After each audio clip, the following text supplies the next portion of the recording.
Welcome to the FemiNinja Project. I am your host, Cheryl I Love, middle-aged ninja hiding in plain sight, dedicated to restoring human dignity one person at a time and helping you unleash your personal power. Discover that it's possible to look like a woman, act like a lady, move like a ninja, and think like a warrior. And remember, men are always welcome on the FemiNinja Project.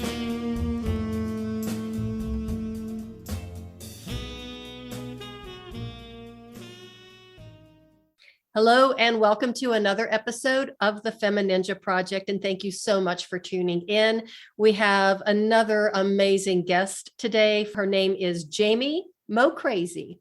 She is a keynote speaker, resilience advocate, and resiliency sport expert. She is also a TBI, traumatic brain injury survivor, and co-founder of MoCrazy Strong, an organization which provides TBI-specific opportunities and education, as well as developing inspirational keynotes, programs, and workshops that share methodologies for climbing alternative peaks after company setbacks. Jamie knows a lot about resilience and overcoming obstacles, and she's going to share her story with us today. Jamie, thank you for being here and welcome to the show. Thank you so much. I'm so honored to get to share my story. Well, I'm honored to have you on the show. You do have an amazing story, such courage, resilience, and I think I even told you when I connected with you on LinkedIn, you certainly have the spirit of a warrior, and that's something we do love sharing on the show. Well, thank you very much. And a lot of my opportunities came from a lot of support, as we'll probably get to during this podcast. But just always remember, if you want to be strong and you want to accomplish more things in life, surround yourself by the people who will boost you up and allow you to do that. Well, we are on a fantastic start. So thanks for that. And go ahead and just share your story with the audience, because it is a very compelling and inspiring story, as well as one that had to have been full of so many setbacks. But look at you now. Thank you. So my story, on April 11th, 2015, I was competing at World Tour Finals in Whistler, Canada. At that point, I was a professional skier who traveled around the world. I actually had become the first woman in the world 2 years before to compete the first double flip in a slopestyle run at X Games. So I seemed like I was climbing up that mountain of life and I was reaching the top. And I was competing at World Tour Finals with my little sister, Jeannie. It was her first ever World Tour Finals. And we were so excited about the award ceremony and to dress up and be beyond the competing side, and just so excited for it. However, on the slopestyle day, my first run, ended up in fourth place. And I'm a very little person who's an incredibly ambitious person. And as someone who had been ranked first or second overall in the world for the 2 previous years, fourth place didn't cut it.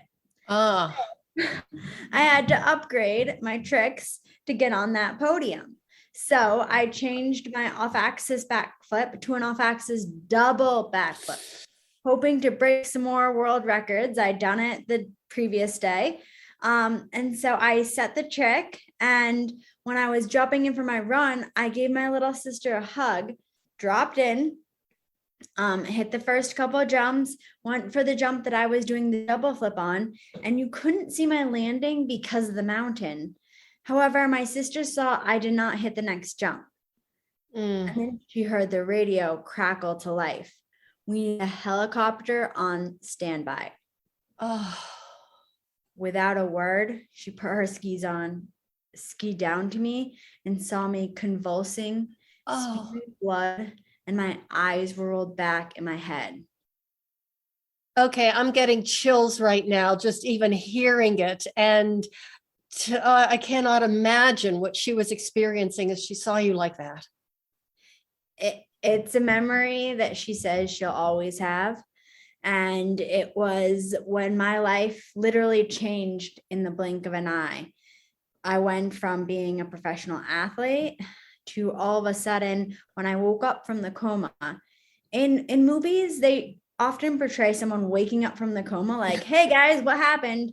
No, when I woke up from the coma, that meant that I could open my eyes for an hour or less. So I would be sleeping for 23 out of the 24 hours.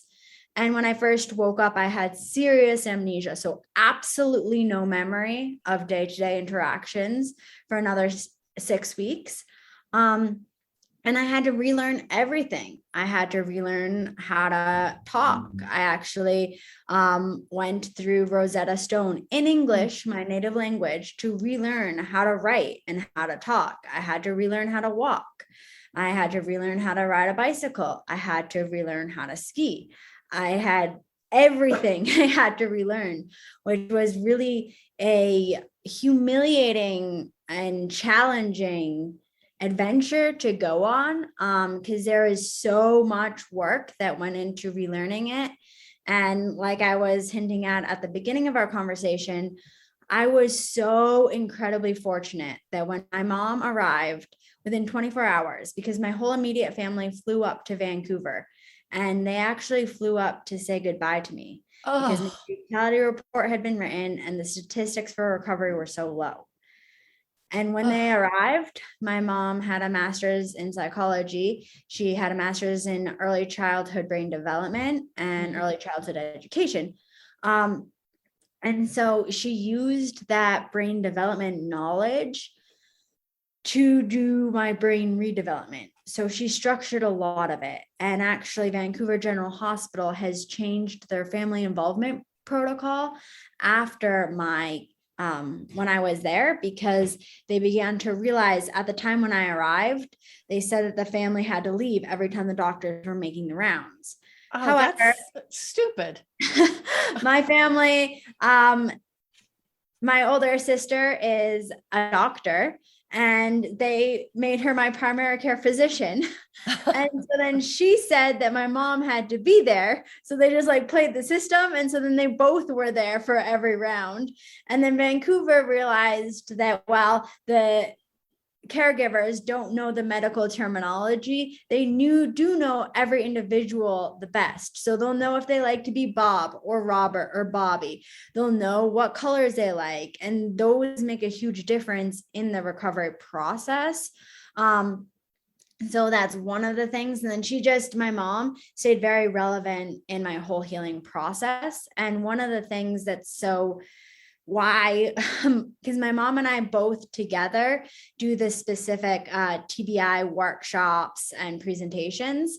Through her educational background, she's actually currently in her PhD program for mind body wellness. And so her with the education background and her lived experience as a caregiver, and me with my lived experience as a survivor and a public speaker, we can make a great presentation. And so one of the reasons why we're so passionate about that is because understanding neuroplasticity means that you know that everyone can change their brain at any time, which means after a brain injury, your brain can heal for multiple years, which is actually a new concept because the doctors, the medical staff was trained that you had up to a year of healing from the deficits and then they became permanent. However, now we know you can heal forever. And so I talk about when you've had a brain injury, your whole brain gets covered with snow. All the brain pathways are covered with snow, and there's no nice plows there. You have to dig them out by walking. So you have to walk through snow up to your neck. And the more times you walk that path, it gets easier and easier and easier until it's natural. And that's the habits you create in your brain, change your synaptic connections. And so it's possible to recover. And just the knowledge that it's possible to create miracles can change people's outcomes and experience, which is why we convey that information. We actually, just last week, we're talking in Salt Lake City, we were presenting with the Utah Brain Injury Council. We're both board members, but representing them, talking about person-centered planning and practices during TBI recovery, like seeing an individual as an individual, not a statistic or a number, because too often the medical staff see that your statistics and put ceilings on you because they tell you where you can recover to. And so that's kind of what we're trying to raise awareness, that no ceilings need to be placed on people because we don't know where they'll recover up to. Well, basically, you're giving people hope. Number one. Number two, that is the best description of neuroplasticity I think I have ever heard. And I've heard a lot of people describe it. But as soon as you start talking about the snow, and it's like, number one, she's a skier. Number two, creating those new pathways, they're not easy to do. And, a lot of times in my line of work, we talk about not the pathways, the new ones that we're creating, but the ones that are always there, that are like the ruts in the road that we're trying to dig out of and trying to climb out of. So that is probably the best description of neuroplasticity that I've ever heard. The other thing I just wanted to say, that it is so fascinating that I graduated from physical therapy school in 1996. So that was actually my second career. And we were told in all of our neurology classes that this miracle of neuroplasticity actually disappeared at the age of 14, that it was no longer possible. And even in my own thinking, it was like, well, that's really stupid, because where does it go? And the brain is incredibly malleable and plastique. And the other thing I wanted to say too was, I love the fact that you're talking about, the patient is not a number or a statistic. The patient is also not a diagnosis. It's a person. The diagnosis, you're not your diagnosis, you're an individual. Yeah. And as I mentioned, my older sister is a doctor. So I think very highly of doctors. They've gone through a lot of training, and she will be the first person to tell you one of the challenges that comes with a lot of training is everyone looks at them for the answers. They're expected to know, they're expected to tell you what happened. So then the brain is so complex. And the more we're learning about the brain, the more we know that we don't know very much about the brain. And so, and as you mentioned, when you went through your training program, you were taught that their brains were only malleable when they were children. And people were taught that they had up to a year of healing from the deficits. And they were taught that some of the deficits, like my paralysis, was permanent and was not ever going to heal. So then the people all around you, you don't move your hand. And if I hadn't moved my hand, it would be permanent now. So starting when I was in the hospital, my mom would tape down my strong hand to make me make breakfast with my weak hand, utilize my weak hand. And it was so challenging and so humiliating and so frustrating. I don't get angry very easily. That's just, I'm usually a happy person. But I swore at my mom the first time she made me do it. And I was so angry. And she was like, do you know why I'm making you do this? And I said, yes, because you love me. And as a mom, she just melted because she thought I was going to give some reasons, but I just knew that she loved me. So if she was making me do something, it was the right thing for me to do. However, it was so hard. And if you don't have the belief that you can make these paths, you can have there is a possibility, then you're probably not going to do those really hard things. And especially if you are told not to do those hard things, the opportunity to try won't even exist. And then you won't get your mobility back, which is why statistically, the return to mobility after brainstem damage is so low, because you, like I said, have to walk those paths, and they're so challenging the first few times you walk them. So it was actually a brainstem injury?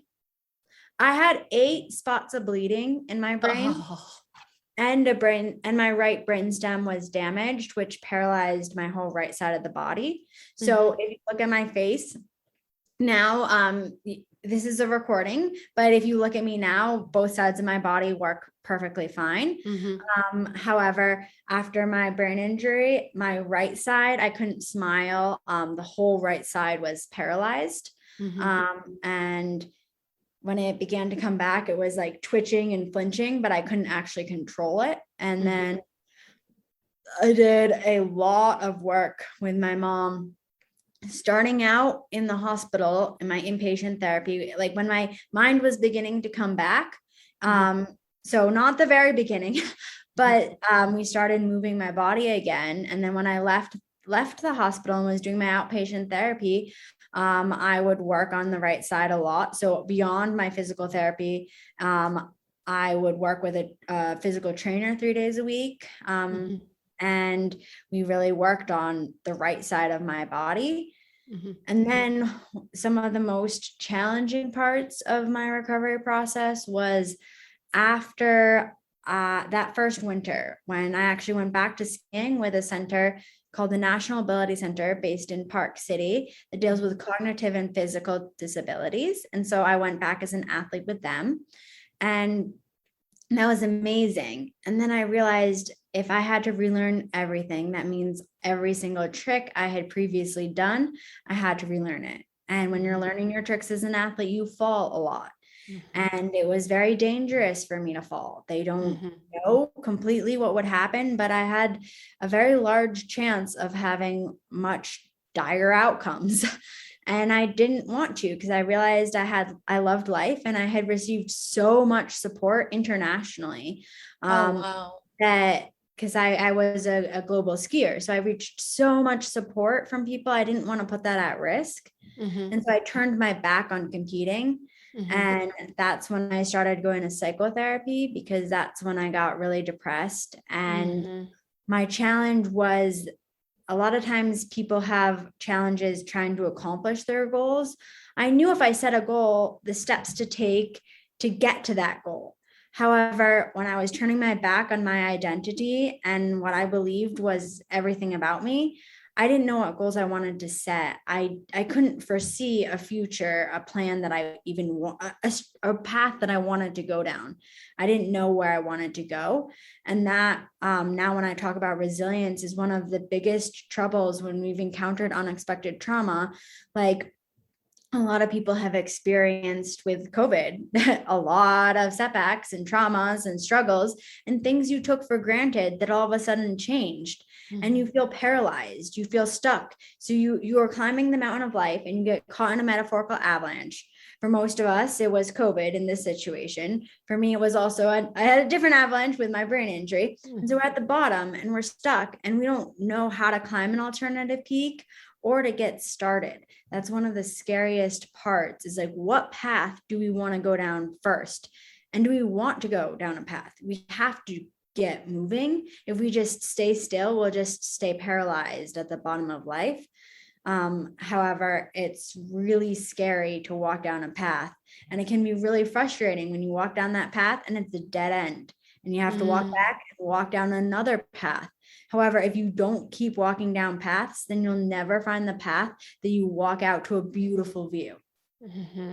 Well, just as a professional athlete and a world-renowned athlete, your life changing, I mean, that's your whole identity. That's your self-image. That's who you are. That's what you've been for so long. And to have that completely change, it's almost like, who am I? And what am I doing here? Yeah. And I felt very lost. And one of the things, my mom, we were actually at a Bernie rally and she surrounded me with Westminster students and they were talking all about how much they loved the school. And then she got me a surprise interview with the dean of admissions the next day. Oh, and wow. I went and I showed up and he actually knew my story, knew of me, and wanted me to attend the college. So he said, if you just basically sign, we'll transfer your credits and you can come, because I had taken a previous year and I had straight A's. So I was a good candidate. And I had my story. So he was just like, we want you here. And so I signed up, and that summer I started taking classes, and that was a huge benefit for my added recovery, because insurance covers you to get to like a medium level of recovery. Right. And then if you take action and you take steps to continue, you can get back to be someone who can contribute to society and be alive to thrive, not just alive. And so for me, one of those continual steps was going back to college, and I didn't have any disability help. And so I had to perform, and I was graded and I was judged on my execution. without anything to do with my brain injury. So that was huge. And it's something that I recommend to everyone who's surviving trauma, to find ways to find a way after your trauma to feel engaged. Maybe it's a book club. Maybe it's networking. I was just meeting with some board members for this event that I'm keynoting in Georgia this December.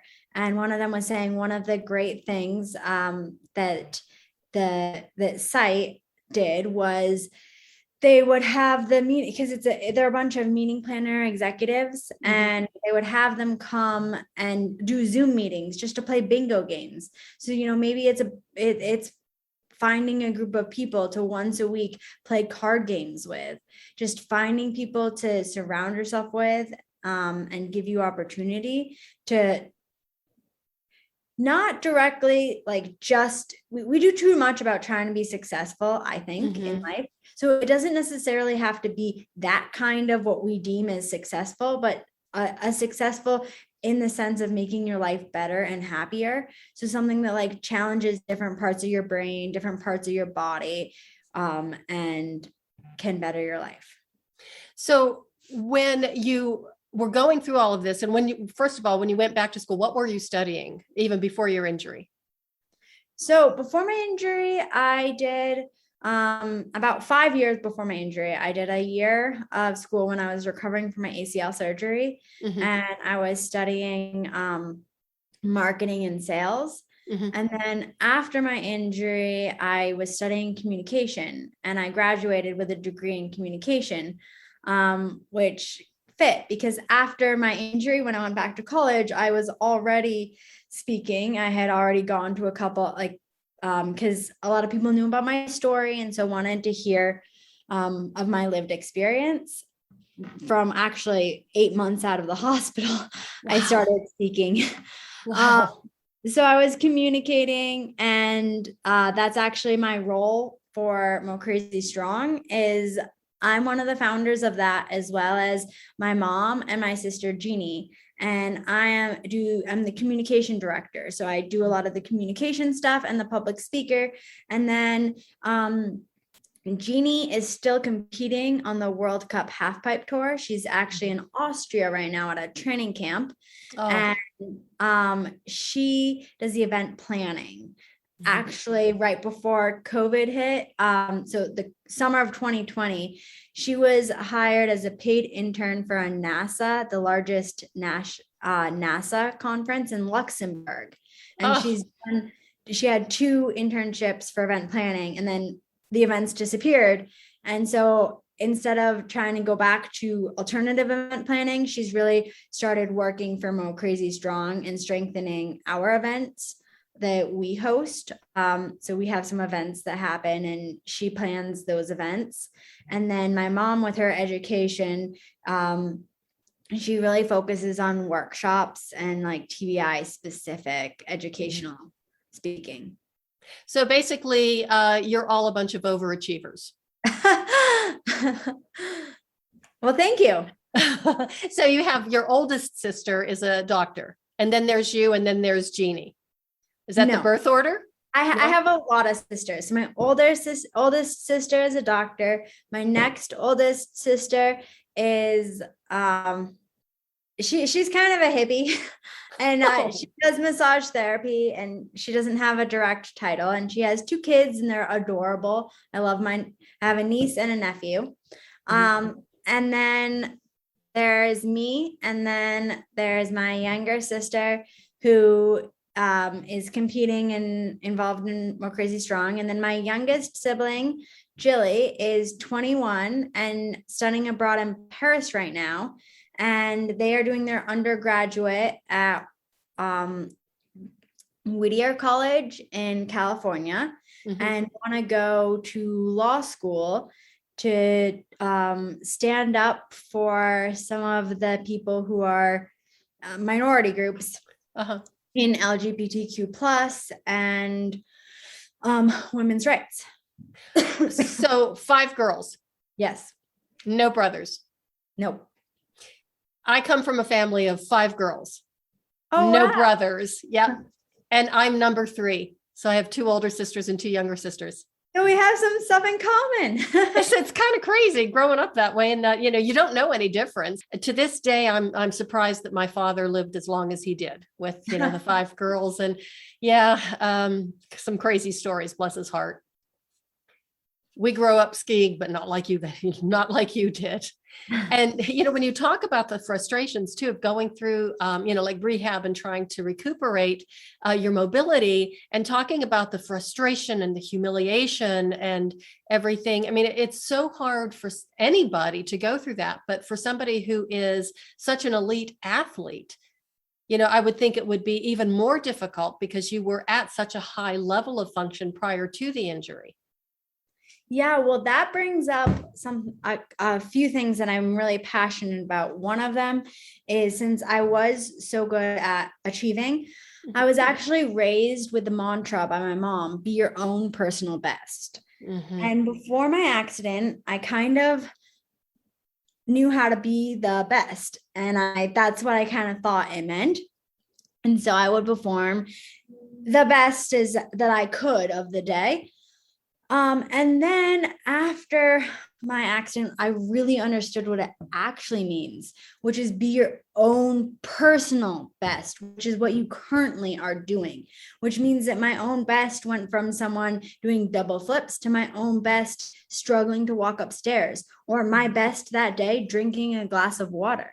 It took me over 2 weeks to drink a glass of water again after my feeding tube was taken out. Oh. So that's something that's really important, to focus on your own personal best in everything that you're doing. And when society thinks that your own personal best is not very high, people tend to not perform at their own personal best. They kind of like slap shoot it or do it half-assed. Like they don't put all their energy into it. I was actually interviewed by E! Magazine about Simone Biles. Her own personal best at the Olympics was withdrawing from competition. Sometimes your own personal best is breaking stereotypes, breaking society. It's like not what people expect of you at all. And if it's what is your own best for that day, that's what you need to be doing. So that was a huge lesson that I learned in my recovery process, was the change that my current ability went through. Every week it was a different level that I could perform at. And the other thing that was important was to set attainable goals to reach your growth goals. And so that's a huge one, because we are all so goal focused. And the US is full of high achievers that are very goal focused, be better than the best of the best. And quite often when we think of our goals and we think of where we are, they're so far away. There's so much space in between that it seems humiliating and depressing. And you don't even start walking that mountain because it seems too far to get to the top. So you'll just stay put. However, if you set attainable goals, those are goals that you can accomplish tomorrow, and it helps you feel like you're accomplishing more. And the more attainable goals you accomplish, the closer you'll get to that growth goal. So an example of that is when I was in the hospital, before I could walk up the stairs by myself, I wanted to get back to skiing. And so that was a growth goal. And my current ability was so far away from that. A lot of people thought it was never going to happen and it was impossible. However, I set attainable goals. So my attainable goals were walking up the stairs and then starting to walk up the stairs by myself, and then starting to go from 1 flight of stairs to 2 flight of stairs. And then it was going up the 12 flights of stairs, and then it was running, and then it was timing myself. So all these attainable goals. So then I reached my growth goal. And that's, in my opinion, how you accomplish and reach your successful goals, is by tearing it down and not focusing or thinking about your growth goal too much, because that can be so scary, depressing, and humiliating. If you just keep taking steps, though, you're going to reach that goal. I think it would be very self-defeating as well, because when you're looking at that goal and thinking, how in the heck am I going to ever get to that point? And I think it would be so depressing, you'd be tempted just to quit and not, it's more about the journey and not the end result. Yes. And I think out of all of the wonderful tips and advice that you just shared with us is it takes an incredible amount of self-awareness. Yes. And that's one of the things. So I mentioned I went to therapy for my depression. And one of the biggest things I learned about that was self-awareness. And one of the biggest benefits from my brain injury was self-awareness, because now, like every person who's listening to this, I have bad days. I have days when I feel like I can't accomplish what I want to. I feel overwhelmed. So those still happen. And with my self-realization and my therapy work, I know that that's totally okay. You can have those days. You can cry. You can eat chocolate. Like, don't pretend that you aren't supposed to ever feel bad, because that doesn't happen. You can have those days. However, then the thing is, what are you going to do tomorrow to start to climb? Like, don't stay stuck there. So don't stay in a rut forever, but move. So realizing what's good for you and what's not. So for me, like, one of the things that we did in the hospital, and we suggest actually in the person-centered planning practice and stuff, is writing lists of like good days versus bad days. And anybody can do this. Like, so what makes me have a good day is making sure I get enough sleep. I need 8 hours of sleep. I don't go over and I don't go under, basically, but I need sleep. So if I have a big day coming up, like last week, I was actually a morning show host on Park City TV, and I was hosting. And so I woke up at 4:45 in the morning. And then after my hosting, I was attending a conference. And so I had a very busy day. And so then that night we had dinner at like 6 and lights out was 8 o'clock, because I knew that I needed the sleep for the next day. And so really being attuned and recognizing what makes you have a good day, what makes you have a bad day. I know if I don't get enough sleep, I'm going to feel overwhelmed. I'm going to be really snappy, and it's just not a good day. The same thing happens for me personally with exercise. So recognizing that, like, for me, taking a half an hour to an hour to exercise myself every day, walk my dog out in nature, is actually beneficial to my business, to my career, to the work that I'm doing. And we quite often think so much about the work we need to get done and being successful. We try to just keep doing it. But some of the things like going for a walk will actually make me more productive, and recognizing that taking care of yourself will actually lead to better results. So let me ask you this, because I know you are a motivational speaker, and I can certainly understand why, because you're very good. Do you work with people one-on-one? Because I know you said that you're a resiliency sport expert. So do you work with individuals as far as like clients one-on-one, helping to share some of this insight and these wonderful life philosophies and life skills, basically, that you're sharing with us on this show? So as it is right now, with COVID, we did a little bit of virtual stuff, but we didn't work that much one-on-one. We are actually creating a peer specialist TBI program and curriculum in Utah to help people who've been through that process connect and support others who are going through that as well. And so my mom actually, before the MoCrazy Strong era, she was a life coach for 30 years. So she had a lot of individual clients for that. As it is right now, I mostly do my speaking to corporate audiences, and I don't do that much individual coaching. Okay. And now tell us, when did the MoCrazy Strong era? I love the way you phrased that. When did the MoCrazy Strong era begin? Well, the beginning of the MoCrazy Strong era was actually when I had my crash and I went into the coma. Oh. And the very next day, my sister, Jeannie, created the hashtag MoCrazy Strong, because my nickname was always MoCrazy, and now it's actually become my permanent last name, my legal last name. But it was a nickname, Jamie MoCrazy, my whole life. And then So she started the hashtag MoCrazy Strong. And then that grew. And so I had supporters from around the world. So it linked everybody together. And then it kind of became, we would be contacted by people who had gone through TBI and they wanted advice and they wanted structure and thoughts and stuff. And so we would talk to a lot of these people one-on-one. So I guess that is kind of one-on-one coaching, but it wasn't really a monetary return. It was kind of our give back. So we would talk to people going through that. And then in 2019, I graduated college and we established MoCrazy Strong as an LLC and started working on the documentary and all these things. And then we've had a couple halts. COVID was a big one that changed a lot of things. And now we're actually in the process of turning MoCrazy Strong, working legally with an attorney to convert it to a nonprofit so we can do all of our work and be able to receive funding from grants and things like that.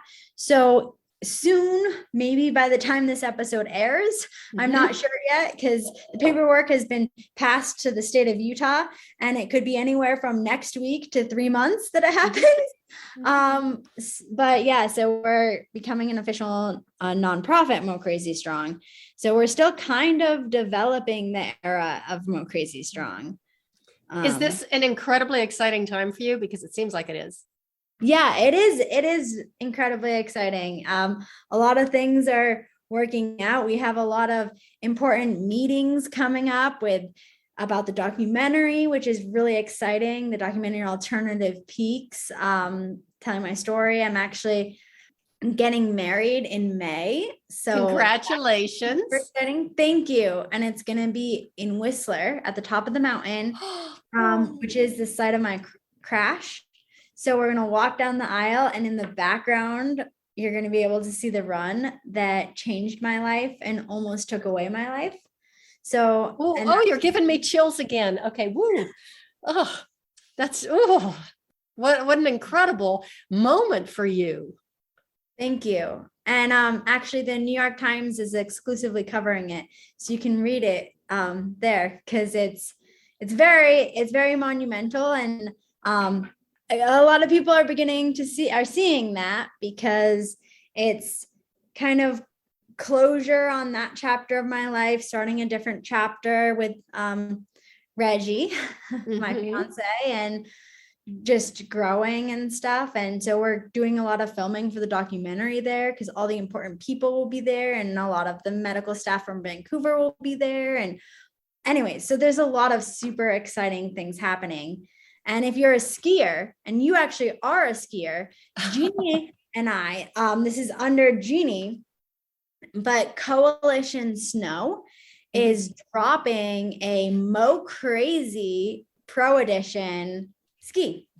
Oh my goodness. Well, I was a skier. I gave it up when I turned 50. Just too crazy out here. It's too crowded. It's too expensive. It's just not fun anymore. But I do miss it. I have some wonderful memories of skiing with my father and my 2 younger sisters and my husband and stuff. So yeah. But then I have to ask you this. So I'm kind of guessing it's a very, very large guest list for the wedding. Kind of, yeah. But how exciting. Yeah, it is. And so it's a large guest list for the actual wedding itself. But then the day before the wedding, we're actually having a reception at the Fairmont. And it's a cash bar. So it's not totally free, but anybody who felt connected, because in Whistler, a lot of people heard about my injury or were involved. We're working the competition. I go back every year. I have a big connection to them. So anybody can come to that event and we're renting out the bar. And so the bar will be exclusive to just the wedding party and anyone is invited to come to that. So if anyone's in Vancouver listening to this episode and wants to come to Whistler and go to that, you can.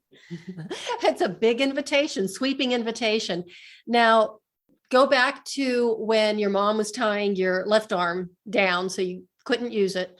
And you're struggling so much to be able to regain your mobility and going through the frustration and the humiliation and the pain and the, depression of all of this. If you could have looked into the future and see yourself now and where you were, what would you have thought, or what would you have said to yourself? Well, that's an interesting question, because right now, looking at myself and my opportunities, I'm really happy with a lot of the things I've done. Back then, looking at myself now, I probably would be a little disappointed that I had never gone to the Olympics, because that was like so ingrained in me that that's what I wanted to do. But now I'm happier that I can actually deliver. Instead of just a lot of athletes talk about success and how to get to the top, but I can talk about how to get to the top, how to crash down in the blink of an eye, in an instant, everything changed, and then how to climb again. And I think it's so powerful, and it really helps, because it seems kind of funny, but my whole life, I actually felt like I was very successful at most things very quickly. And a lot of people would talk about how lucky I was and how easy it was for me. And I put in a lot of work for it. But I was successful in gymnastics. I was successful in skiing. I was successful in school. I had a lot of friends, and everyone's like, oh, it's just lucky for you. Like, they'd find reasons why my luck existed. And so that's a big thing that I talk about, is your luck exists from the habits that you build, and you prepare yourself so that when that opportunity comes, you can jump on it. And so after my huge incident, now nobody can just say, wow, Jamie, you were just born lucky. Like, you can't really just assume that everything was given to me and it was gifted, because they're like, wow, you overcame so much. And I did that with a lot of support. However, I did overcome so much. And so now I feel like I have a platform to be able to reach out and help even more people, because as fun as a skiing career is, unless you continue to grow, that career ends when you're in your 30s. And then everyone has an alternative peak to climb after their skiing career, and you're not Tom Brady. You don't have your life cut out for, you have to have more of a life and more things. And now I can offer so much that I'm passionate about as a keynote speaker and as a TBI expert, that I just feel like I can. Honestly, my goal now is to help change the mindset and give millions of people opportunities. And I believe I can do that. And that makes me feel amazing. Well, you sure are a warrior. I just love hearing your energy. I want to say I love hearing your story, but there were parts of it that is just like, oh my gosh, how horrible to go through that. But to look at you now, it's just amazing. I mean, you're absolutely radiant, and you do just, emote positive energy and enthusiasm, and you do have an awful lot to offer people. So I think you're doing an amazing job and a wonderful role model. So, well, thank you very much. That makes me feel so good. Well, now tell the audience how they can get a hold of you, or how they can find you, where they can learn more about what you're doing and keep up with you, to see your events, your speaking, the documentary, that type of thing. So if you have any links you want to share, including, website, social media, anything, go ahead and share it now. It will be on the description of the podcast, of course, but I like the guests to be able to share it in their own voice. Wonderful. Yeah. So we have a website, MoCrazyStrong.com, and that's continue to update it. And I'm very proud of it. Talking about support, we worked with a fabulous team to create it. And then also I am pretty responsive on social media. My Instagram is Jamie MoCrazy. And Facebook is MoCrazy Strong. And if you message me, I will respond on both of those platforms. Excellent. You also have a blog spot. I do. And that looks like that was prior to your accident? I have a couple of blog spots, but yes, there's one that just started coming up recently. A couple of people have found it. Mm-hmm. And it was prior to my accident. And I actually didn't know it. I had forgotten about it. Because with the brain injury, unless things like I was really quick. I was very fortunate to have my memories before the accident come back. I still don't remember about 6 weeks surrounding the accident. I never will. But my prior memories, so as a little kid growing up, those came back, which was very fortunate because they don't always come back. However, some of the things right around, like within a few years of the accident that I wasn't triggered about. So I had to trigger all the things in my memory so it didn't come to me. I forgot about. So that blog spot I actually did forget about until earlier this year when someone found it. And it was created before my accident. And I was looking at one of the posts, which was January 1st of 2015. And I was looking at the goals that I had for that year. And it is, this actually is linked right back into what you said. What would you think about yourself now? The goals I had for 2015 are pretty much the goals that I'm accomplishing now. Wow. So it's beautiful. That's amazing. That's wonderful.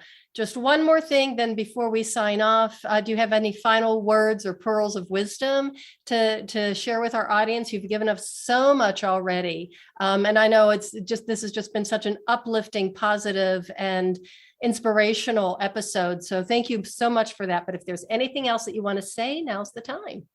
Well, thank you very much. I would just say when you're overcoming things, your struggles, you're climbing alternative peaks, make sure you stop and look at the view and really enjoy your current life because we're all here to be alive. And if you're listening to this, that means that you're fortunate enough to have a computer or whatever device you're listening to this from. You have opportunities in life. And instead of looking at everything that we have struggles with or we can't do, because trust me, those happen all the time. Focus on what you love about life. Why do you want to wake up tomorrow? Maybe it's walking your dog. Maybe it's making breakfast, giving your kid a hug. Just really focus on all those little details that put a smile on your face because we're alive and we're alive to thrive. Excellent. Thank you, Jamie. Thanks again for being here. I really appreciate it. Thank you. And everybody, thank you so much for listening. I really appreciate you as well. And do check out Jamie's links, check out her website. It's a fantastic website and there's a lot of information on it. So you can keep track of what she's doing, all the wonderful things in the world. And hopefully we'll be seeing wedding pictures this spring. And remember that we all have that hill to climb. Take baby steps, practice your self-awareness, be gentle with yourself, and just keep on going. And that is the way of the FemiNinja.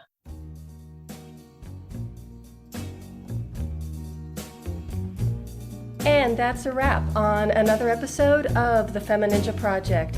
Thank you so much for listening. And remember, be safe, be strong, and until next time, bye now.